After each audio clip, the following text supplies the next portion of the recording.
indígenas não foram citados na Constituição de 1891. De acordo com o Código Civil da República, criado em 1916, os indígenas foram classificados como populações incapazes de exercerem seus direitos e de atuarem efetivamente como cidadãos. Desse modo, esses povos deveriam ficar submetidos à guarda de Estado até que, após um longo processo de reeducação, eles pudessem ser integrados à civilização brasileira.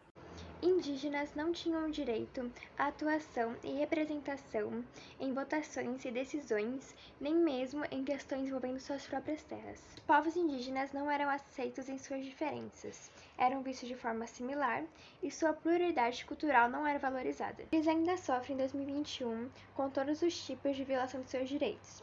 Amargam humilhações, preconceitos e omissão protagonizados pelo poder público e sociedade civil. Assim, infelizmente, eles estudam menos e ganham salários menores na maioria dos casos. A população indígena sofreu um enorme decréscimo entre o século XIX e o século XX, passando da casa dos milhões para a casa dos milhares. Extermínios, epidemias e também a escravidão foram os principais motivos para essa redução. Esse cenário só começou a mudar na década de 80, quando a população indígena voltou a aumentar. Objetivando romper com essa seleção extremamente excludente, procura-se trabalhar patrimônio cultural a partir das diferenças que por muito tempo estiveram à margem da história, reconhecendo que todos os povos produzem cultura e que cada um tem uma forma diferente de se expressar, aceitando a diversidade cultural, buscando romper com as atribuições de juízos de valor no estudo dos povos indígenas, fazendo com que os indígenas sejam protagonistas de sua própria história e permitindo romper com a equivocada ideia de inferioridade desses em relação aos europeus. A comunidade indígena tem direitos e deveres como qualquer outro cidadão brasileiro, e entre esses direitos está o direito à vida política, à vida pública e à representatividade nesse espaço, o que também faz com que os seus direitos sejam respeitados, porque você tem uma pessoa que está inserida e que tem noção e consciência da importância desses direitos e desses aspectos culturais para essa comunidade. Então, tem políticas públicas que podem ser instauradas, implementadas, para que esse direito de representatividade seja assegurado. Entre políticas públicas que podem ser adotadas estão um sistema de cotas que pode ser feito para que tenha líderes e mais líderes, cada vez mais representatividade na política por pessoas indígenas, então como se fosse um sistema de cotas para políticos indígenas, e também uma maior valorização da cultura e da arte, da produção artística indígena, porque isso vai aproximar a população não indígena dos povos nativos.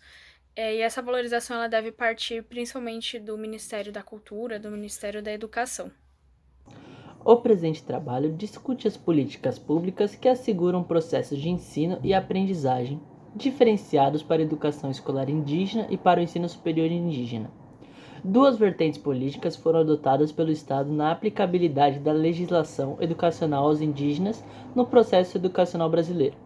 A primeira, de dominação por meio de integração e homogeneização cultural, e a segunda, de pluralismo cultural, garantida a partir da Constituição de 1988, o que permitiu a superação da concepção de educação escolar indígena como tarefa assistencial do Estado, até então vigente sob a responsabilidade do órgão indigenista, FUNAI, para uma concepção de educação escolar indígena, como direito subjetivo dos sujeitos e cidadãos individuais e coletivos indígenas.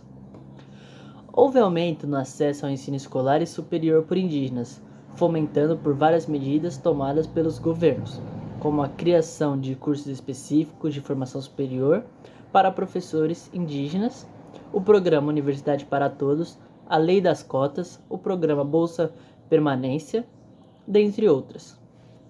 No entanto, em 2019, o novo governo extinguiu a Secretaria de Educação Continuada, Alfabetização, Diversidade e Inclusão, SECAD, medida vista como retrocesso, pois pulverizou os recursos para a implementação de políticas públicas educacionais direcionadas aos povos indígenas.